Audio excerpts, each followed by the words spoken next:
तो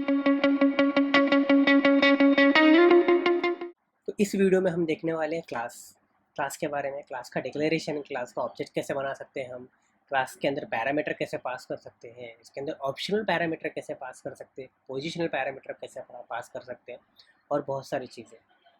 ठीक है, चलो तो एक काम करते हैं, हमें क्लास पहले बना लेते हैं। तो पहले देखते हैं क्लास का डिक्लेरेशन कैसे होता है, मतलब हम क्लास लिखते कैसे हैं। तो क्लास लिखने के लिए हमें उसके आगे एक प्रीफिक्स डालना है, क्लास मतलब ऐसा लिखना पड़ेगा क्लास, और क्लास के आगे क्लास का नाम। चलो हम इसका नाम लिख देते हैं यूज़र। तो मैंने क्लास बना दिया जिसका नाम यूज़र, सिंपल। क्लास क्या होता है? क्लास बोल सकते हैं एक मैप है, जिस मैप के अंदर आपने कुछ वेरिएबल बचा के रखे हैं, कुछ वेरिएबल स्टोर करके रखे हैं और कुछ फंक्शंस है जो वेरिएबल के साथ कुछ तो भी करते हैं। ठीक है, तो चलो हम क्लास का ऑब्जेक्ट बनाते हैं। तो क्लास का ऑब्जेक्ट क्या होता है?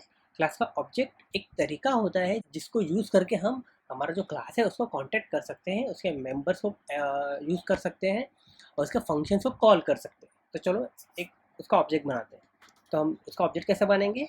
हम पहले लिखेंगे क्लास का नेम यूज़र, फिर उस वेरिएबल का नाम लिखेंगे जो हमको वेरिएबल बनाना है, उसके बाद फिर क्लास का नेम लिखेंगे और ये ब्रैकेट्स में डाल देंगे। ये हमारा डेटा टाइप अगर क्लास का टाइप है तो वो क्लास का ऑब्जेक्ट बन जाता है।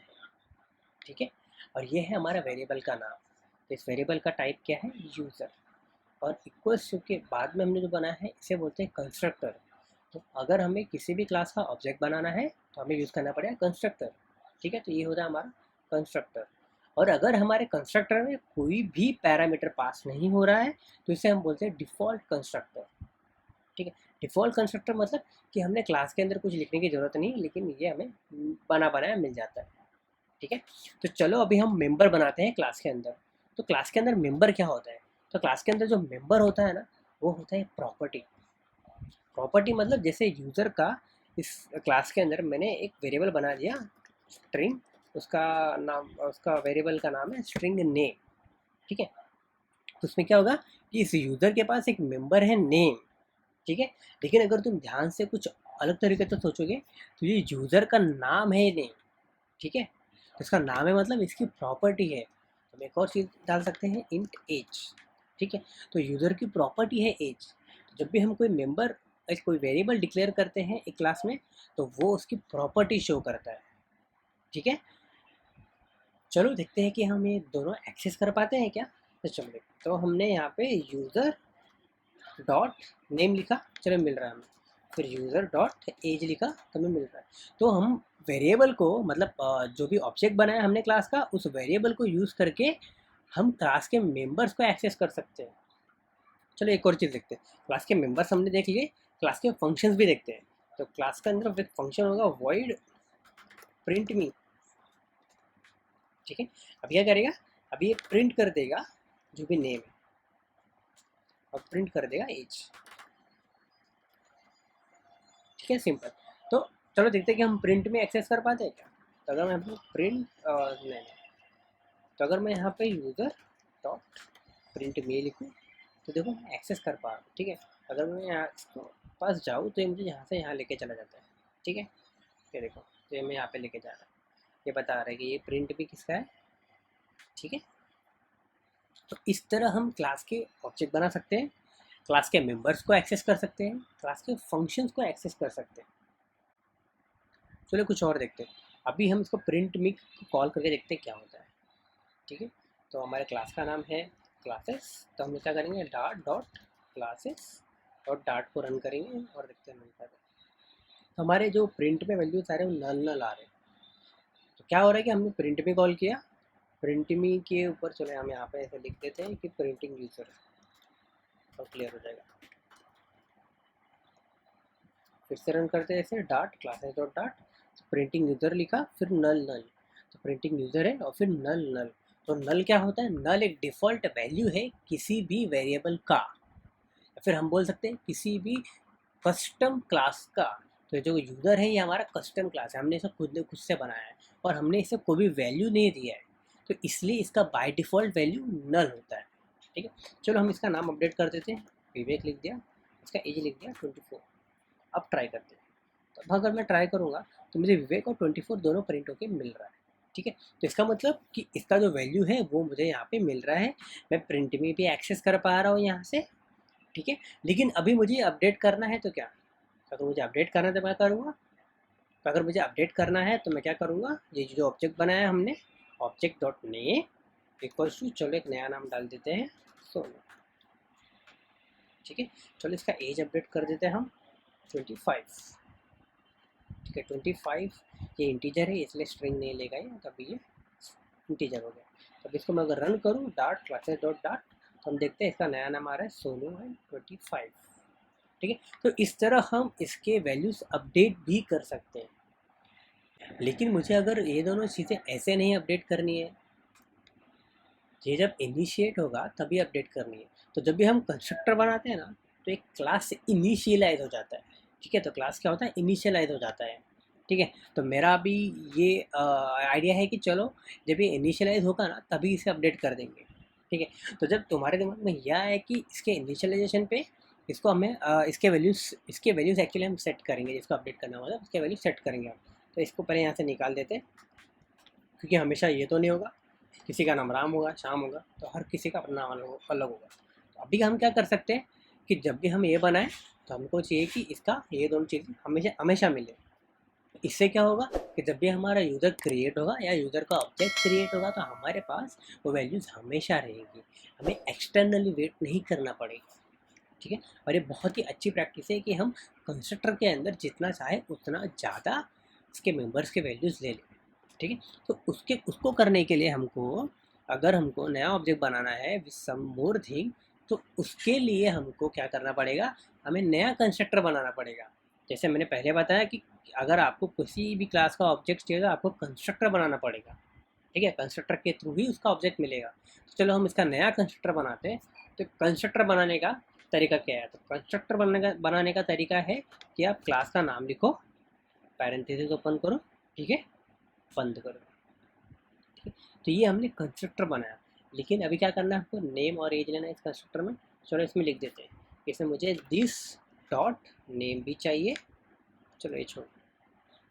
अब मुझे इसमें नेम और एज दोनों लेना है, तो मैं क्या करूँगा, यहाँ पे मैं स्ट्रिंग नेम लिख दूंगा जो नेम का टाइप है, और स्ट्रिंग एज लिख दूंगा जो एज का टाइप, सॉरी एज का टाइप इंटीजर है, इंट लिख दूंगा, ठीक है। इसे हटा देंगे हम। अभी हम ऐसे ब्रैकेट्स ओपन करेंगे और इसके अंदर इसका वैल्यूज अपडेट करेंगे, ठीक है। अभी यहाँ पर ध्यान से ध्यान दो कि एक कीवर्ड का बता रहा हूँ मैं। तो जब भी हम दिस कीवर्ड यूज़ करते हैं तो ये रिफ़र करता है हमारे करंट क्लास को। तो अभी हम किस क्लास में हैं, हम यूज़र के क्लास में, ठीक है। ये जो हमको वैल्यूज़ आने वाली है बाहर से आने वाली है, मतलब मेन फंक्शन से आने वाली है, बराबर। तो अगर मुझे ये वैल्यू अपडेट करना है, ये वैल्यू लेके, तो मैं क्या करूँगा, this dot name equals to name, ठीक है। अभी अगर मैं इसके ऊपर जाऊँ ना, तो देखो ये इसको रिफ़र कर रहा है, देखो ये दोनों वैल्यूज हाईलाइट हुए ना, मतलब ये इसकी बात कर रहा है। लेकिन जब मैं इस पर क्लिक करूँ तो ये मेरे क्लास की बात कर रहा है। तो मेरा क्लास का मेंबर अगर मुझे एक्सेस करना है तो मैं क्या करूँगा, दिस डॉट मेरा क्लास का मेंबर का नाम इक्वल्स टू जो भी हमने यहाँ पे मंगाया है, ठीक है। इसी तरह हम एज का भी करेंगे, तो this dot age equals to age, ठीक है। क्योंकि हमारे पास अभी कोई डिफ़ॉल्ट कंस्ट्रक्टर नहीं है, तो जैसे हम कोई भी कंस्ट्रक्टर बनाते हैं ऐसा, तो हमारा जो डिफ़ॉल्ट कंस्ट्रक्टर होता है वो चला जाता है। इसीलिए हमारा यहाँ पे डिफ़ॉल्ट कंस्ट्रक्टर में ये एरर दे रहा है। एरर क्या दे रहा है, two positional arguments are expected but found zero, क्योंकि हमने कुछ पास ही नहीं किया है। तो चलो पास करते हैं। तो पहला क्या चाहिए इसे, अगर हम यहाँ पर आके चेक करेंगे तो पहले इसको चाहिए एक नेम और फिर उसको चाहिए एज। नेम का टाइप क्या है, स्ट्रिंग, और एज का टाइप क्या है, इंटीजर। तो इसका नेम चलो हम दे देते हैं स्ट्रिंग में, तो विवेक, और उसका इंटीजर दे देते हैं 24। अभी हम ट्राई करते हैं यूज़र डॉट प्रिंट मी को कॉल करने की।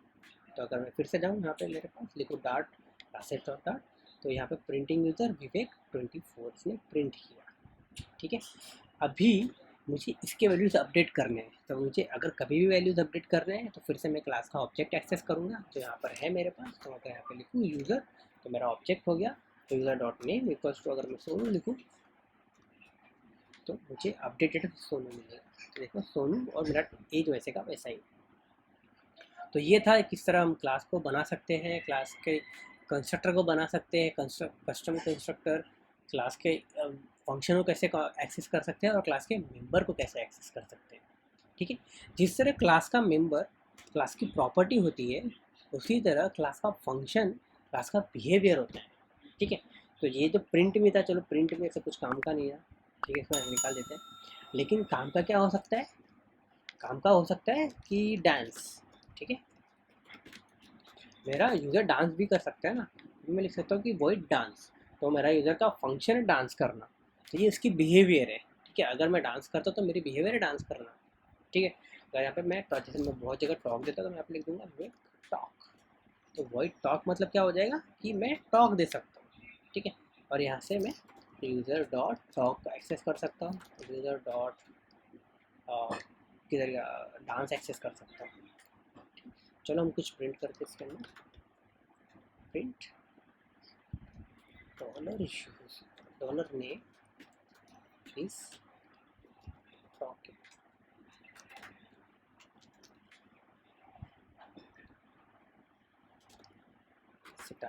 अब इसको मैं अगर प्रिंट करूँ मुझे क्या मिलेगा, Sonu is talking, Sonu is dance. तो सोनू जो हमने यहाँ से अपडेट किया था ना, उसके बाद हमने टॉक कॉल किया, उसके बाद डांस कॉल किया, तो हमें ये Sonu is dancing and Sonu is talking का आउटपुट मिला। ठीक है, चलो ज़रा ध्यान इस पर भी देते हैं हम, स्ट्रिंग इंटरपोलेशन पे, जो हम इसके बारे में बाद में बात करेंगे, लेकिन यहाँ पे थोड़ा ध्यान दे दें कि अगर मुझे किसी भी स्ट्रिंग के अंदर कोई ऑब्जेक्ट या फिर कोई वेरिएबल को अगर मुझे दिखाना है, तो डॉलर का साइन यूज़ करूँगा और उसको वहाँ से दिखा सकता हूँ। तो जैसे मैंने यहाँ पे ये मेरा ऑब्जेक्ट था, वेरिएबल था नेम, मैंने उसको दिखा दिया डॉलर नेम से।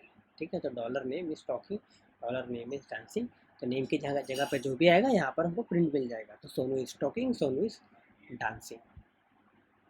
परफेक्ट, चलो देखते हैं हमारे पास दूसरा चीज़ क्या है। तो हमने क्लास डिक्लेरेशन देख लिया, क्रिएट ऑब्जेक्ट देख लिया, पास पैरामीटर पे देख लिया, कैसे हमने पैरामीटर पास किया, मतलब उसका जो हमने कंस्ट्रक्टर बनाया उसे बोलते हैं पैरामीटर पास करना। ठीक है, अभी जो हमने कंस्ट्रक्टर बनाया उसका और भी टाइप हो सकते हैं। ठीक है, मतलब हम उसको ऑप्शनल पैरामीटर पास कर सकते हैं, मतलब पास करें या ना करें। उसको हम पोजिशनल पैरामीटर पास कर सकते हैं कि इस पोजिशन पे यही पैरामीटर आएगा, दूसरा कोई भी नहीं आएगा। ठीक है, क्लास मेंबर देख लिया हमने, कंस्ट्रक्टर हमने देख लिया। ठीक है, चलो हम ऑप्शनल और पोजिशनल देखते हैं। तो अगर मुझे इस क्लास के कंस्ट्रक्टर का ऑप्शनल बनाना है या इसके पैरामीटर को ऑप्शनल बनाना है, मतलब कि यूज़र पास करे या ना पास करे एक ही चीज़ है, तो मुझे उसके लिए यूज़ करना पड़ेगा करली ब्रैकेट्स, कुछ इस तरह। ठीक है, तो इससे क्या हो जाएगा कि जब भी मैं कुछ पास करूँगा तो वो ऑप्शनल होगा, मैं पास करूँ ना करूँ एक ही बात है। चलो हम यहाँ से इसको निकाल देते हैं। ठीक है, अभी देखो मैं इसको कुछ पास नहीं कर रहा हूँ, ठीक है, फिर भी ये चल रहा है, फिर भी इसको कोई प्रॉब्लम नहीं है। ठीक है, तो इसका मतलब ये मेरा ऑप्शनल हो गया। ठीक है, अच्छा मुझे अगर भेजना है तो क्या करूँगा, मैं यहाँ पे जो यहाँ पे मैंने नाम रखा है ना, इसी नाम का यहाँ पे मुझे एक ऑप्शन मिलता है कि इसके नाम से भेजो। ठीक है, तो अगर यहाँ पे मैं नेम लिखूँ, देखो तो नेम का ऑप्शन है मेरे पास कि तेरे को नेम भेजना है तो नेम भेज, यहाँ पर मैं नेम भेज सकता हूँ विवेक। ठीक है, फिर कॉमा, फिर मैं बोलूँगा मुझे एज भेजना है, तो उसने बोला कि ठीक है एज है तो ऐसे भेज, तो इसको बोलते हैं की वैल्यू पेयर। तो वहाँ पर मेरा की हो गया और मैं उस की को वैल्यू भेज रहा हूँ मेरा। ठीक है, तो एज मेरा 24, तो मैंने पास किया, तो अगर मैं पास करूँ तो फिर रन होगा, फिर सोनू स्टॉकिंग, उसको निकाल देता हूँ, कन्फ्यूज़ कर रहा हूँ। चलो, तो Vivek is talking, Vivek is dancing. ठीक है, अगर मैं नेम पास नहीं करूँ तो क्या होगा, चलो देखते हैं। मैंने नेम पास नहीं किया, सिर्फ एज पास किया और फिर हमने रन किया, तो null is talking, null is dancing, मतलब कि उसका जो डिफ़ॉल्ट वैल्यू था नल, उसने वो नल ले लिया। ठीक है, लेकिन ये तो गलत बात है, हम नल नहीं कर सकते, क्योंकि अगर किसी भी फंक्शन में नल आया तो हमारा प्रोग्राम फट सकता है। प्रोग्राम फट सकता है मतलब प्रोग्राम क्रैश हो सकता है। ठीक है, तो क्या करेंगे, इसका एक वैल्यू पास कर देते हैं कि जब भी मुझे कोई भी वैल्यू नहीं आएगी तो मैं क्या दिखाऊंगा, मैं दिखाऊंगा यूज़र नेम ऐसे। ठीक है, जब भी मैं कोई नेम पास नहीं करूँगा तो वो दिखा देगा यूज़र नेम, अगर मैं एज पास नहीं करूँगा तो वो दिखा देगा -1। ठीक है, चलो देखते हैं। तो मैंने यहाँ पे इसको नेम पास नहीं किया है तो ऑटोमेटिक वो यूज़र नेम लेना चाहिए। चलो ट्राई करते हैं। ठीक है, तो user name is talking, user name is dancing आ गया। ठीक है, तो परफेक्ट। अभी समझो मैंने नेम पास किया तो क्या होगा, जैसे हम यहाँ पे नेम देखते हैं, नेम अगर मैं विवेक पास करूँ तो क्या होगा, तो जैसे मैंने नेम पास किया विवेक, तो अभी मैं इसको फिर से रन करूँ तो Vivek is talking, Vivek is dancing, मतलब कि अगर मैं इसको वैल्यू पास करूँगा तो नया वैल्यू ले लेगा वो, लेकिन अगर पास नहीं करूँ तो वो यही वैल्यू लेगा। पोजिशनल मतलब क्या होता है कि पोजिशनल पैरामीटर्स ये भी एक तरह के ऑप्शनल पैरामीटर्स होते हैं, लेकिन इनका डेफिनेशन थोड़ा सा अलग है। तो हम ऑप्शनल पैरामीटर्स के लिए यहाँ पे कर्ली ब्रेस यूज़ करते हैं, लेकिन पोजिशनल पैरामीटर्स के लिए हम यहाँ पे स्क्वायर ब्रैकेट यूज़ करते हैं। ठीक है, ये पहला चेंज हमने देखा पोजिशनल और ऑप्शनल के डिफरेंस में। दूसरी चीज़, पोजिशनल पैरामीटर का मतलब होता है कि इनका पोजीशन फिक्स होगा, आप इसको आगे पीछे नहीं कर सकते। फॉर एग्जांपल नेम के बाजू में रही एज है, तो अगर मैं यहाँ पर इसका एज पहले पास करूँ तो मुझे एरर दे देगा। ठीक है, दूसरी चीज़ यहाँ पर हम स्पेसिफाई नहीं कर रहे कि मुझे नेम पास करना है। हाँ, वो क्यों नहीं कर रहे, क्योंकि कंस्ट्रक्टर को पता है कि उसको जो पहला वैल्यू मिलने वाला है वो हमेशा नेम होगा, जो दूसरा मिलने वाला है वो हमेशा एज होगा। ठीक है, तो इसलिए इसके अंदर हम की वैल्यू पेयर जैसा पास नहीं कर रहे हैं। ठीक है, और इसके अंदर ये है कि इनका पोजीशन फिक्स्ड है कि नेम के बाजू में ही एज आएगा। ठीक है, साथ ही में अगर मैं कुछ वैल्यू पास ना करूँ जो ऑप्शनल है इसके अंदर पोजिशनल पैरामीटर्स में, तो भी चलेगा। तो जैसे मैं एज पास नहीं कर रहा हूँ तो भी चलेगा इसे, अगर मैं नेम भी पास ना करूँ तो भी चलेगा, क्योंकि नेम भी इस ब्रैकेट के अंदर आ गया ना, तो ये भी ऑप्शनल हो गया इनके लिए, लेकिन किस तरह, पोजिशनल ऑप्शनल है ये। ठीक है, चलो एक काम करते हैं, हम इसके अंदर एक और ले लेते हैं इंट ID। ठीक है, ID हमेशा फिक्स रहेगा, इसलिए हम यहाँ पे दिस डॉट ID लिख लेते हैं। ठीक है, तो जब मैंने ये किया दिस डॉट ID, तो मतलब कि मैं यहाँ पे इसके बाद में एक ID मुझे पास करना है, तो मैंने यहाँ पे 1 पास कर दिया तो इसका ID पास हो गया। ठीक है, तो अभी अगर मैं नेम स्किप करके एज लिखूँ तो देखते क्या होगा, तो मैं अगर एज के लिए वैल्यू पास कर रहा हूँ तो मुझे एरर देगा। क्यों एरर देगा, क्योंकि इसका पोजीशन, एज का पोजीशन नेम के बाद में आएगा, नेम से पहले नहीं आ सकता, और आईडी के बाद बाजू में किसका पोजीशन, नेम का पोजीशन है। ठीक है, तो हम इसको ध्यान में रखेंगे कि जब भी हम पोजिशनल पैरामीटर्स यूज़ करेंगे तो उनका पोजीशन हमेशा वैसे का वैसा होगा जैसा कंस्ट्रक्टर में दिया हुआ है। ठीक है, ऑप्शनल पैरामीटर्स में हम यहाँ का वहाँ कर सकते हैं, एज आगे या नेम पीछे, वैसा उसमें चलेगा, इसमें अलाउड नहीं है। ठीक है, तो यहाँ पे मुझे नेक्स्ट विवेक पास करना होगा, उसका नेम, उसके बाद उसका एज। ठीक है, तो ये ऑप्शनल भी हो सकता है। तो ये था positional parameters. Use class members. चलो देखते हैं हम क्लास मेंबर्स कैसे यूज़ कर सकते हैं, कैसे कॉल कर सकते हैं क्लास में। तो जैसा हमने देखा कि हमारे पास एक ऑब्जेक्ट है यहाँ पर यूज़र क्लास का, यूज़र इक्वल्स टू यूज़र, और उसके पैरामीटर पास किए हमने नेम, एज और आईडी, तो हमें इसका ऑब्जेक्ट मिल गया।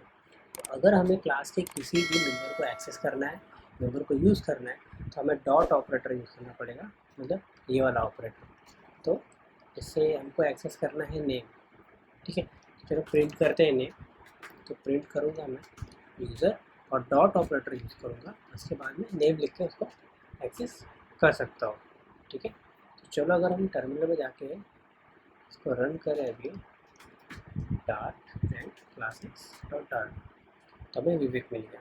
ठीक है, तो इस तरह हम इससे मेंबर्स एक्सेस कर सकते हैं यूजिंग डॉट ऑपरेटर्स। इसी तरह हम एज भी कर सकते हैं। ठीक है, एज लिखा हमने यहाँ पे, और उसको अगर मैं रन करके देखूँ तो मुझे 24 मिलेगा। ठीक है, अगर मुझे फंक्शन एक्सेस करने हैं तो फंक्शन भी ऐसे ही कर सकता हूँ मैं, यूजर डॉट डांस। तो जब मैं ऐसे ही करूँगा तो मैं डांस इसका जो फंक्शन है मैं उसको कॉल कर सकता हूँ। ठीक है, तो ये था सिंपल सा कि हम मेंबर्स कैसे एक्सेस कर सकते हैं। यूज़ कंस्ट्रक्टर्स, तो कंस्ट्रक्टर यूज़ करके हम ऑब्जेक्ट बना सकते हैं, जैसे हमें पता ही है। तो ये यूज़र ऑब्जेक्ट हमने बनाया है, ये यूज़र का जो कंस्ट्रक्टर है उसको यूज़ करके ये वाला कंस्ट्रक्टर हमने यूज़ किया है यूज़र ऑब्जेक्ट क्रिएट करने के लिए। ठीक है, किट ऑब्जेक्ट टाइप, चलो देखते हैं कि हम किसी भी ऑब्जेक्ट का टाइप कैसे ले सकते हैं। ये यूज़र है, चलो हम इसका ट्राई करते हैं प्रिंट करने का कि इसका टाइप क्या है। तो user dot run time type, तो अगर मैं इसको प्रिंट करूँ तो मुझे यूज़र मिलना चाहिए। इंस्टेंस वेरिएबल्स, किसी भी क्लास के जो मेंबर्स होते हैं वो उसके इंस्टेंस वेरिएबल होते हैं, तो इन वेरिएबल्स को मैं एक्सटर्नली वैल्यू भी दे सकता हूँ। ठीक है, तो अगर मैं यहाँ से इसको निकाल भी दूँ तो इसका वैल्यू हमेशा ये रहेगा। ठीक है, इसको हम अपडेट भी कर सकते हैं, जैसे मैं यहाँ पर दिस डॉट जिस अगर मैं यूज़ नहीं भी करूँगी तो मैं, क्योंकि मैं सेम क्लास में अगर नेम इक्वल्स टू कुछ और भी लिख दूँ 1 2 3 तो भी चलेगा। तो ये होते हैं इंस्टेंस वेरिएबल्स, मतलब जो एक्चुअली क्लास के मेंबर्स होते हैं। तो इंस्टेंस मतलब हम कभी कभी इंस्टेंस को रिफ़र करते हैं हमारे ऑब्जेक्ट के साथ, ठीक है। तो कभी कभी हम ऑब्जेक्ट को इंस्टेंस बोलते हैं। तो ऑब्जेक्ट का मेंबर मतलब इंस्टेंस का मेंबर, क्योंकि ये यूज़र ये इस क्लास का इंस्टेंस है जिसके थ्रू हम इस क्लास के मेंबर्स को, फंक्शंस को एक्सेस कर सकते हैं, ठीक है। तो ये हो गया इंस्टेंस वेरिएबल्स। कंस्ट्रक्टर्स, हमारे पास 4 टाइप के कंस्ट्रक्टर्स हैं, रीडायरेक्टर, कांस्टेंट, फैक्ट्री और नेम, ठीक है। तो चलो देखते हैं कि रीडायरेक्टिंग कंस्ट्रक्टर क्या होता है। तो जैसे नेम सजेस्ट कर रहा है इसका, रीडायरेक्टिंग कंस्ट्रक्टर मतलब कि एक ऐसा कंस्ट्रक्टर जो एक चीज़ से दूसरी चीज़ को पास करता हो, या फिर दूसरा कुछ कंस्ट्रक्टर हमें रीडायरेक्ट करके लाता हो, या फिर हमें किसी तीसरे कंस्ट्रक्टर के साथ कनेक्ट करता हो, ठीक है। चलो देखते हैं क्या होता है। तो इसके लिए हम क्लास में लिखेंगे डॉट, कुछ भी नाम लिखते हैं, हम लिखते हैं कि फ्रॉम नेम। तो इसमें क्या होगा कि मैं सिर्फ नाम लूँगा यूज़र का, ठीक है। मैंने नाम लिया और मैं इसे रीडायरेक्ट कर दूँगा किसी और कंस्ट्रक्टर के साथ, मतलब कि इसी कंस्ट्रक्टर के साथ मैं इसको रीडायरेक्ट कर दूँगा। मैं इसको नाम तो पास कर रहा हूँ लेकिन बाकी चीज़ें खुद पास कर दूँगा। तो कुछ इस तरह हमारा रीडायरेक्टिंग कंस्ट्रक्टर बनता है, जिसके अंदर मैंने ये वाला कंस्ट्रक्टर यूज़ करके एक्चुअली इस कंस्ट्रक्टर को रीडायरेक्ट किया हुआ है, ठीक है। कांस्टेंट कंस्ट्रक्टर, तो कांस्टेंट कंस्ट्रक्टर मतलब कि वो कंस्ट्रक्टर सिर्फ एक ही बार कॉल होगा, या फिर उसके अंदर के जो वैल्यूज़ रहेंगे वो हमेशा कांस्टेंट रहेंगे, वो चेंज नहीं हो रहे तक हम उन्हें फिर से रिक्रिएट ना करें, ठीक है। तो कांस्टेंट करने के लिए मुझे क्या करना पड़ेगा, सिंपल मेरा जो भी कंस्ट्रक्टर है यहाँ पे उसका आगे मुझे सिर्फ कॉन्स्ट यूज़ करना है, ठीक है। तो मेरा कंस्ट्रक्टर रेडी हो जाएगा, लेकिन उसके लिए हमें उसके सारे के सारे जो मेम्बर्स है फाइनल करना पड़ेगा। फाइनल एक कीवर्ड है जो डिफाइन करता है कि तुम्हारा जो भी वैल्यू है वो एक बार अगर इनिशिएट हो चुका है, एक बार उसको वैल्यू मिल चुका है, तो वो फिर से वैल्यू उसका चेंज नहीं होगा। फॉर एग्जांपल यहाँ पर अगर मैं इसको विवेक कर दूँ तो ये एक्चुअली फाइनल हो चुका है, तो इससे कंस्ट्रक्टर में वो एरर देगा कि ये फाइनल हो चुका है और इसको पहले से वैल्यू मिल चुकी है, इसलिए हम इसको डिक्लेयर नहीं कर सकते, ठीक है। तो फाइनल का ये रोल होता है। तीसरा कंस्ट्रक्टर है हमारे पास फैक्ट्री कंस्ट्रक्टर। तो फैक्ट्री कंस्ट्रक्टर का काम क्या होता है, आप कुछ वैल्यूज उसको दोगे और वो मैनिपुलेट करके आपको अपना कंस्ट्रक्टर देगा। फैक्ट्री क्लास का नाम डॉट, भी यहाँ पर हमको कोई भी नाम देना जिसके थ्रू हम एक कंस्ट्रक्टर जनरेट करेंगे, ठीक है। तो just take an example from OBJ something, ठीक है। और हमने समझो ओबीजे के पास नेम पास किया था, एज पास किया और आईडी पास किया। यहाँ पर हम इसको नया यूज़र रिटर्न करेंगे, रिटर्न यूज़र, ठीक है। इसको नेम पास कर दिया, एज पास कर दिया, आईडी पास कर दिया, ठीक है। तो कंस्ट्रक्टर का जो फैक्ट्री कंस्ट्रक्टर होते हैं इसके बहुत ज़्यादा रोल होते हैं। तो आपको यहाँ पे समझो आपको आईडी मल्टीप्लाई करके रखनी थी, तो आप क्या कर सकते हो, यहाँ पे ID equals to ID multiply by 100। तो ऐसे कुछ अगर मैनिपुलेशन वगैरह आपको करने के बाद अगर आपको ऑब्जेक्ट क्रिएट करना है तो उसके लिए फैक्ट्री बेस्ट होता है। चलो लास्ट देखते हैं हम। तो इसके बाद है नेम्ड कंस्ट्रक्टर। तो नेम्ड कंस्ट्रक्टर क्या होता है, ठीक है। तो नेम कंस्ट्रक्टर ऐसा कुछ होता है जिसको आप नाम दे सकते हो। तो ये भी आपका एक नेम कंस्ट्रक्टर है, ये भी आपका नेम कंस्ट्रक्टर है। तो ये आपका नेम कंस्ट्रक्टर नहीं है क्योंकि आपने तो कुछ अलग से नाम दे दिया हो, ठीक है। तो ये होता है name constructor. Getters and setters. तो चलो देखते हैं गेटर एंड सेटर क्या होते हैं। तो गेटर मतलब होता है कि अगर आपको किसी भी क्लास के मेंबर्स का वैल्यू अगर तुमको लेना है तो उसके लिए हम गेटर बनाते हैं। और किसी भी क्लास के मेंबर के वैल्यू अगर आपको सेट करनी है तो उसे हम उसके लिए हम सेटर बनाते हैं। तो गेटर एंड सेटर डार्ट में कुछ इस तरह होता है कि आप पहले उसका टाइप लिख दो। अगर मैं गेटर बना रहा हूँ तो गेटर्स, ठीक है। और टाइप लिख दूँगा उसका इंटीजर, ठीक है। एग्जाम्पल है तो एज का, मैं इंटीजर उसका टाइप लिख दिया, प्लस अभी मुझे उसको गेट करना है कैसे, तो मुझे गेट करना है तो मैं लिखूँगा गेट, ठीक है। ये गेटर होगा उसका। और मैं लिख दूँगा एज, ठीक है। तो मैं एज ले रहा हूँ या फिर मैं ऐसे लिख सकता हूँ कि गेट एज लेकिन मैंने गेट यहाँ पे लिखा हुआ है इसलिए लिखने का कुछ मतलब नहीं, तो क्या कर सकता हूँ, एज लिख सकता हूँ। मैंने एज लिखा और फिर मैं यहाँ पे एरो फंक्शन पास करूँगा। इसका मतलब होता है कि इसके बाद एक फंक्शन को कॉल करो। तो यहाँ पर मैं इसको रिटर्न कर दूँगा एज, मतलब फंक्शन कॉल करो और इनके पास से एक वैल्यू रिटर्न लो, ठीक है। तो ये काम करता है हमारा एरो फंक्शन। तो मैंने एरो फंक्शन यूज़ किया और अंडरस्कोर एज इसको पास कर दिया। तो अगर मैं बाहर कभी भी अगर मैं यूज़र डॉट एज करूँ, जैसे यहाँ पर यूज़र डॉट एज करूँ तो मुझे वैल्यू मिल जाएगी, ठीक है। उसी तरह सेटर ऐसा होता है कि आप पहले टाइप सेट करो, अगर आपको रिटर्न लेना है तो नॉर्मली सेटर में कोई वैल्यू रिटर्न नहीं लेते हम लोग, तो वही यूज़ करते हैं, ठीक है। अपने यूज़ केस के हिसाब से हम उसे चेंज कर सकते हैं। इसके बाद सेट करना है हमको, जैसे हम सेटर लिखें, सेट लिखा है, ठीक है। फिर एज, अभी गेटर सेटर का जो नाम है ना वो ऑलवेज ट्राई करोगे सेम रहे। तो अगर मैं इसी एज के लिए बना रहा हूँ इस चीज़ के लिए, तो इसका दोनों का गेटर जो सेटर नाम है वो सेम रहेगा, तो उससे ईजी रहता है हमें प्रूव करने के लिए, ठीक है। यहाँ पर मैं क्या करूँगा, यहाँ पर मुझे वैल्यू पास करनी है वैल्यू, ठीक है। और यहाँ पे अंडरस्कोर एज इक्वल्स टू ये वाला जो नया वैल्यू, ठीक है। तो इस तरह हमने हमारा गेटर बना लिया और हमारा सेटर बना लिया, ठीक है। तो यहाँ पर अगर मुझे गेट सेट यूज़ करना है तो user dot age equals to 10। तो ये जो है ये हम सेट कर रहे हैं वैल्यू, ये वैल्यू हम सेट कर रहे हैं, तो ये ऑटोमेटिक सेटर को कॉल कर देगा। अगर मैं यहाँ पे सिर्फ अगर मैं यहाँ पर सिर्फ यूज़र डॉट एज लिखूँ तो ये इस यूज़र डॉट एज को और गेटर को कॉल करेगा, तो ऑटोमेटिकली ये वाला कॉल हो जाएगा, ठीक है। अभी यहाँ पर एक अजीब सा बिहेवियर अगर आप देख सकते हो तो, कि मैंने यहाँ पे इसको यूज़र डॉट में एज करा तो मुझे अंडरस्कोर एज भी दिख रहा है, बल्कि अंडरस्कोर एज जो है वो प्राइवेट है। प्राइवेट है मतलब कि वो इसी के अंदर होना चाहिए, उसको कोई और एक्सेस नहीं कर सकता, ठीक है। तो ये इसकी वजह से हो रहा है, क्योंकि ये होता है कि ये दोनों चीज़ें एक ही क्लास में है, एक ही फाइल के अंदर है, इसलिए आपको दिख रही है। अगर मैं यही यूज़र दूसरे फाइल में एक्सेस करने का ट्राई करूँ तो मुझे ये अंडरस्कोर वाले जो भी वैल्यूज़ है वो नहीं दिखेंगे, ठीक है।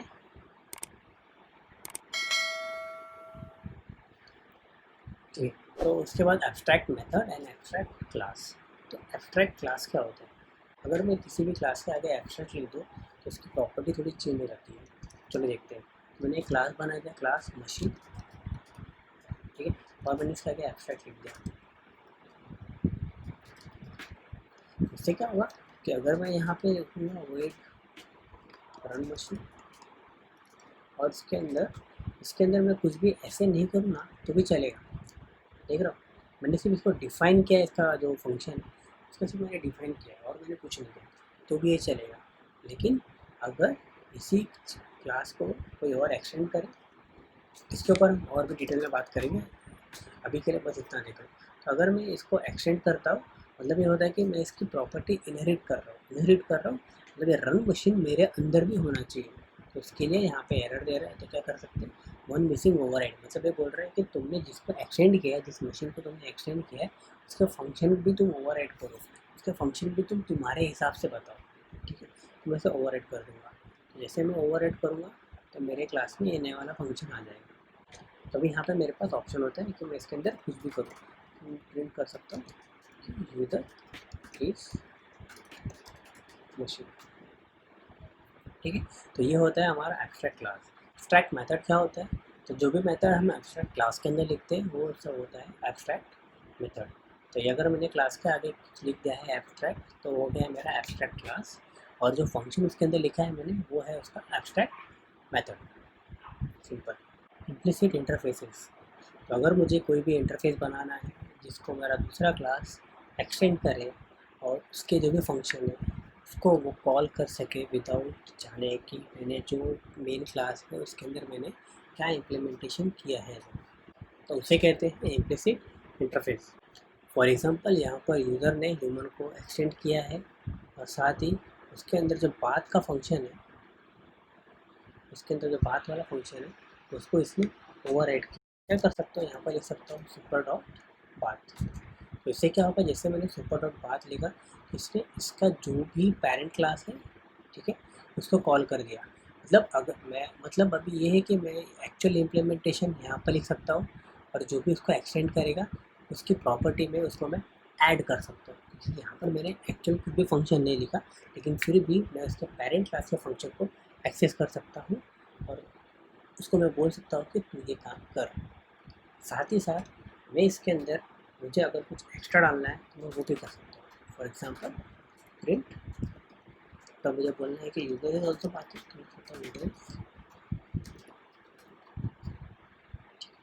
तो इससे क्या होगा कि ये प्रिंट करेगा, पहले ये प्रिंट करेगा ऊपर का पार्ट कि ह्यूमन इज बाथिंग, इसके बाद प्रिंट कर देगा यूजर इज बाथिंग। ठीक है, चलो ट्राई करते हैं। तो यहाँ पर मेरे पास यूज़र का ऑब्जेक्ट है, मैं यहाँ पर प्रिंट करता हूँ यूज़र डॉट बाथ। ठीक है, ओके, ये ऑलरेडी प्रिंट कर रहा है तो हमको चाहिए। तो मैं यहाँ पर जाऊँगा टर्मिनल में, तो यहाँ पर कॉल करूँगा डॉट क्लासेस डॉट टार, क्योंकि मेरे मेन के अंदर मुझसे कॉल कर रहा हूँ तो मुझे नॉर्मली क्लासेस डॉट टार करना है। ठीक है, तो human is bathing end user is bathing, तो ये हमारा आउटपुट है। ये दिखा रहा है कि पहले मेरा जो ह्यूमन का क्लास है वो एक्टिवेट हुआ और उसके बाद मेरा जो नॉर्मल यूज़र क्लास के अंदर जो मैंने लिखा है वो एक्टिवेट हुआ।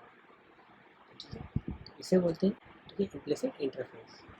एक्सटेंडिंग अ क्लास, तो अगर मैं किसी भी क्लास के सामने एक्सटेंड्स लिख के कोई भी दूसरा क्लास कॉल करता हूँ या लगाता हूँ तो इसका मतलब ये होता है कि मैं इस क्लास को एक्सटेंड कर रहा हूँ, मतलब मेरा यूज़र क्लास इस ह्यूमन क्लास को एक्सटेंड कर रहा है। जब एक्सटेंड कर रहा है तो वो इसके अंदर और भी एक्स्ट्रा वैल्यू ऐड कर सकते हैं। फॉर एग्ज़ाम्पल मेरे पास बात तो है, ठीक है, लेकिन मेरे पास रन नहीं है, तो मैं कर सकता हूँ यहाँ पर लिख सकता हूँ रन। ठीक है, मैं प्रिंट कर सकता हूँ यूज़र इज रन। ठीक है, तो अगर मैं यहाँ पर जाऊँ मेरे पास बात का भी एक्सेस है और यूज़र डॉट रन का भी एक्सेस है। इसका मतलब कि अगर मैं किसी भी चीज़ को एक्सटेंड कर रहा हूँ, यहाँ पे देखोगे आप मैंने बात के लिए कोई भी इम्प्लीमेंटेशन नहीं लिखा है। ठीक है, तो जब भी मैंने किसी भी कोई चीज़ को एक्सटेंड किया तो मैं उसके एक्चुअल फंक्शन को यूज़ कर सकता हूँ और उसके अंदर नए फंक्शन ऐड भी कर सकता हूँ। ठीक है, तो इसे बोलते हैं एक्सटेंडिंग अ क्लास। इसके बाद ओवर एडिंग मेम्बर्स, तो ओवर एडिंग मेम्बर्स मतलब कि उसके जो फंक्शंस हैं मैं उसको ओवर ऐड भी कर सकता हूँ। तो अगर मैं यहाँ पर रन के नीचे ही एक फंक्शन लिखूँ जो बात वाला फंक्शन है, मुझे अगर इसको ओवर ऐड करना तो क्या करूँगा, ऐड ओवर ऐड लिखूँगा, ओवर ऐड यहाँ पर वही बात, यहाँ मैं लिख दूँगा प्रिंट यूज़र इज बाथिंग। ठीक, तो अगर मैं इसको अभी रन करूँ तो आपको दिखेगा user is bathing end user is running. ठीक है, मतलब कि यूज़र का बात भी हो रहा है, इसको यूज़र का रन भी हो रहा है। लेकिन अगर सेम टाइम मैं इसको निकाल दूँ, इस पार्ट को निकाल दूँ और फिर मैं रन करूँ तो आ रहा है human is bathing end user is running. मतलब कि जब मैं इसको निकाल लिया तो इसने ह्यूमन का चीज़ कॉल किया और जब मैंने इसको रखा तो इसने इसके अंदर का ही कॉल किया। मतलब मैं अभी एक क्लास कॉल करके मैं मल्टीपल वो जिस चीज़ को रिलेट करता है और उसके वैल्यूज़ या उसके फंक्शंस को भी कॉल कर सकता हूँ। इसको बोलते हैं extending classes, overriding members, overridden operators. So overridden operators मतलब कि हमारे पास डार्ट के अंदर जितने भी ऑपरेटर्स हैं हम उसको ओवरराइड कर सकते हैं। फॉर एग्जांपल मेरे पास ये सारे के सारे ऑपरेटर्स हैं, greater than, lower than, greater than, equal to, lower than equal to, plus, divide, ठीक है, percentage, multiply, and operator, equals to operators. तो ये सारे ऑपरेटर्स हैं, मैं इसको ओवरराइड कर सकता हूँ। तो इसको ओवरराइड करने का फ़ायदा क्या होगा, तो चलो एग्जांपल लेते हैं। तो एग्जांपल लेते हैं कि मेरे पास यूज़र है, ठीक है, और मेरे को इस यूज़र के अंदर एक नया यूज़र प्लस करना है। जब भी मैं इसको बोलूँगा कि एक नया यूज़र प्लस कर, इसके जितने वैल्यूज़ रहेंगे इसके अंदर वो ऐड करके मुझे रिटर्न करेगा। ठीक है, चलो ट्राई करें। तो मैंने अभी इसको बनाना कैसे है, तो मैं पहले फंक्शन का क्लास का नाम लिखूँगा, उसके बाद लिखूँगा ऑपरेटर। ठीक है, इसके बाद मैं लिखूँगा मेरा ऑपरेटर जो भी इसके बाद मैं लिखूँगा ऑपरेटर जिसको मुझे ओवरराइड करना है। तो मुझे ओवरराइड करना है प्लस। ठीक है, साथ ही साथ इसको मैं एक नया वैल्यू पास करूँगा। ठीक है, इसको मैं लिख देता हूँ न्यू यूज़र। इसके बाद ये यहाँ पर मुझे ये रिटर्न करना चाहिए नया यूज़र, और ये वाले यूज़र के साथ ऐड करके, ठीक है। तो मुझे रिटर्न करेगा नया यूज़र, ठीक है। और क्या करेंगे हम लोग, जो हमारा ऑलरेडी नेम है तो underscore name plus new user dot underscore name comma underscore. अगर कंस्ट्रक्टर देख ले हम तो उससे कंस्ट्रक्टर में है नेम एज और आईडी, ठीक है। उसके बाद underscore age plus new user underscore age. उसके बाद चलो हम आईडी सेम पास करेंगे जो भी नया यूज़र रहेगा, तो new user dot ID. Perfect. तो जब भी मैं इस ऑपरेटर को नया यूज़र पास करूँगा तो मुझे ऐसे ऐड करके देगा। तो चलो ट्राई करते हैं। तो अभी इसको मैं निकाल देता हूँ, ठीक है। और एक नया यूज़र बनाता हूँ, यूज़र न्यू यूज़र, और इसको मैं देता हूँ यादव। मेरा एज 2+ करेगा और मेरा आईडी है 2। अब मैं क्या करूँगा, अब मुझे इस यूज़र को इस न्यू यूज़र में ऐड करना है। तो मैं क्या करूँगा, एक नया यूज़र एक और बना लेता हूँ, ठीक है। एडेड यूज़र जिसके अंदर मैं ये वाला यूज़र प्लस न्यू यूज़र इसको डालूँगा। इस तरह मैं इसको प्लस कर रहा हूँ, ठीक है। अभी अगर मैं प्रिंट करूँ added user dot name print added user dot as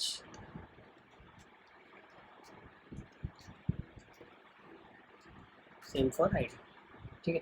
तो देखते हैं कि हमारा आउटपुट क्या आएगा। तो मैं रन कर रहा हूँ डार्ट क्लासेस डॉट डार्ट, और जब मैं रन कर रहा हूँ तो मुझे मिल रहा है विवेक यादव 26 और 2। मतलब उसने विवेक और यादव को ऐड किया, 24 + 2 को ऐड किया, और हमने यहाँ पर देखा है कि वो जो सेकंड यूज़र हम पास कर रहे हैं उसका आईडी रिटर्न करता है, तो उसका वैल्यू है 2, उसने हमको पास किया।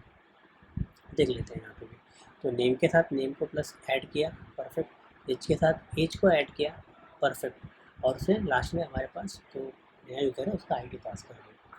इसे कहते हैं overridden operators, extension methods. Extension method बहुत ही इंटरेस्टिंग है। आपको किसी भी क्लास को यूज़ किए बिना अगर आपको उसको एक्सटेंड करना है तो आप इसको यूज़ कर सकते हैं। फॉर एग्जांपल हम इस ह्यूमन के ऊपर चलो एक मेथड एक्सटेंड करते हैं, इसका नाम होगा ईट। क्या करूँगा मैं अभी, मुझे ईट ह्यूमन के अंदर ऐड करना है, मैं यूज़ करूँगा एक्सटेंशन ह्यूमन ईट, एक कोई भी क्लास का नाम, जैसे नॉर्मली हम क्लास का नाम देते हैं, ठीक है। ऑन मुझे बताना है किसके ऊपर, बोल रहा हूँ कि मुझे ह्यूमन के ऊपर एक्सटेंड करना है, ठीक है। अब कौन सा जो भी करना है मुझे एक्सटेंड यहाँ पे लिख सकता हूँ, मुझे ईट एक्सटेंड करना है। और जब भी मैं ईट कॉल करूँ तो प्रिंट होना चाहिए ह्यूमन इज ईटिंग। चलो देखते हैं काम करता है कि तो मेरे पास यहाँ पे बहुत सारे यूज़र्स हैं। चलो ट्राई करते हैं कि हम कॉल करें एडेड यूज़र डॉट ईट, ठीक है। तो क्योंकि मेरा यूज़र ह्यूमन को एक्सटेंड कर रहा है और ह्यूमन ईट इस ह्यूमन के ऊपर एक्सटेंशन मेथड डाल रहा है, इसलिए मेरे यूज़र के पास ईट वाला फंक्शन है। अगर मैं ये सब को निकाल दूँ यहाँ पर, ठीक है, यहाँ पर हटा दूँ, तो यहाँ पे सिर्फ यूज़र लिखूँ, डॉट ईट कॉल करूँ तो ह्यूमन इज ईटिंग आ रहा है। तो इस तरह मैंने किसी भी फंक्शन को विदाउट टच किए उसके अंदर नया फंक्शन या नया मेथड ऐड कर दिया, ठीक है। तो इसको बोलते हैं एक्सटेंशन मेथड्स।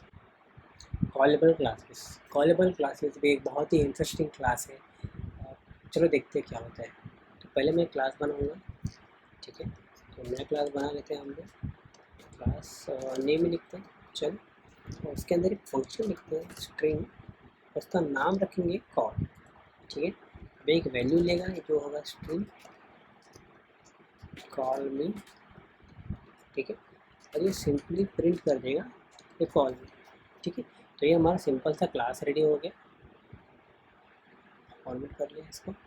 चलो इसका एक इंस्टेंस बनाते हैं हम लोग, नेम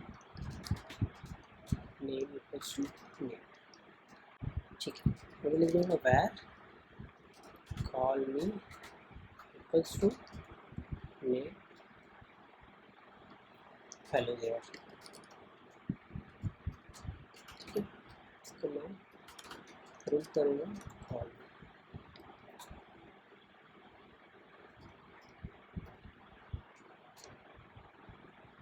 हेलो देयर। तो मैं इसे कॉल करता हूँ इससे। तो बेसिकली क्या हो रहा है यहाँ पे कि ये जो मैंने क्लास का ऑब्जेक्ट बनाया, ठीक है, मैंने उसके अंदर वैल्यू पास किया, मैंने किसी फंक्शन को कॉल नहीं किया। तो ये है कॉलेबल क्लासेस। अगर आप कुछ ऐसा क्लास बनाना है जिसके ऑब्जेक्ट को आप डायरेक्ट कुछ वैल्यूज पास करके साथ खेल सको, तो उसके लिए कॉलेबल क्लासेस है। तो उसके लिए करना क्या, आपको सिंपल आपके क्लास के अंदर कॉल करके कोई भी मेथड बना दो आप, ठीक है, और उसे तुम्हारे ऑब्जेक्ट के थ्रू डायरेक्टली कॉल कर लो। तो ये था हमारा क्लासेस का क्लास, ठीक है, इसके अंदर इतना ही।